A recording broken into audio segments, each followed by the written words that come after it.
Yang calon roh ke bupati, ke gubernur ngan pawaki, lam kampanye bela janji menyahan netepati. Yang calon roh ke bupati, ke gubernur ngan pawaki, lam kampanye bela janji menyahan netepati.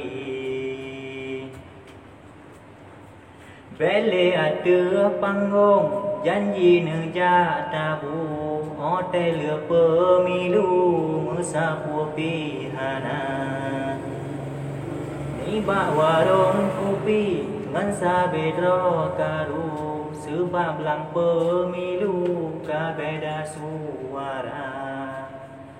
Tiko kanto kajut bohlam guni, bele ji menari ni bakas negara.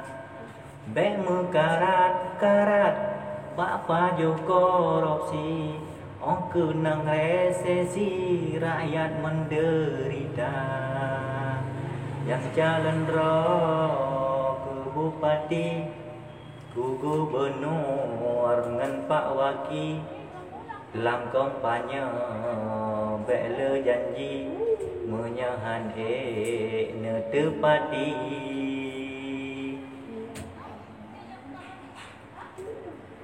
Nedang ada panggung kata pemilu, janji yang netabu mameh ni baksakan.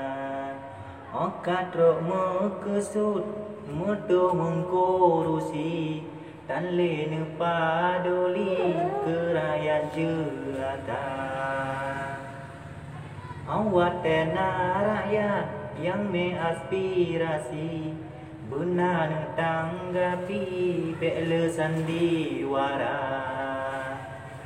Yang calon roh ke bupati, ke gubernur ngan pawaki, jino rakyat jipre janji.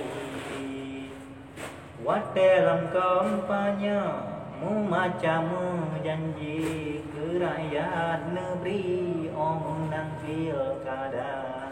Wateka menang mete mengkurusi, meruti basi anak petaba.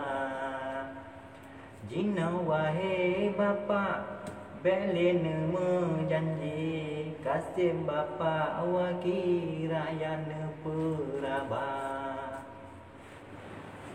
Yang calon roh ke bupati, ke gubernur ngan pawaki, lam kampanye bela janji menyahan netepati. Yang calon roh ke bupati, ke gubernur ngan pak waki, lam kampanye bela janji menyahan netepati. Bele ada panggung janji neja tabu, hotel pemilu mesapu pihana. Ni warung kopi ngan sabedro karu, sebab lang pemilu kabeda suara. Tiko kanto kajut bohlam guni, bele ji menari ni bakas negara. Bek mekarat bapa jo korupsi, kenang resesi rakyat menderita. Yang calon roh ke bupati, ku gubernur ngan pak waki, lam kampanye bela janji menyahan netepati.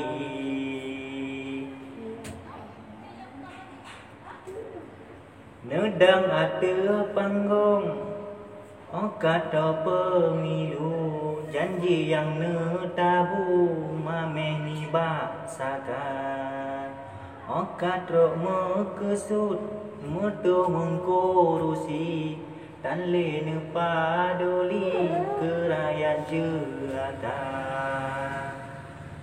Awak tena rakyat yang measpirasi benar tanggapi bela sandiwara yang jalan roh ke bupati ke gubernur ngan Pak Wakil jino rakyat di prejanji wat dalam kampanye macam janji ke rakyat negeri menang pilkada awak teka menang muda mengkurusi meruti basi anak petaba jina wahai bapa belen menjanji kasih bapa wakil rakyat peraba yang jalan roh ke bupati ke gubernur ngan Pak Wakil lam kampanye bela janji menyahan tepati yang jalan roh ke bupati ke gubernur ngan Pak Wakil jino rakyat di prejanji yang jalan roh ke bupati ke gubernur ngan Pak Wakil jino rakyat di prejanji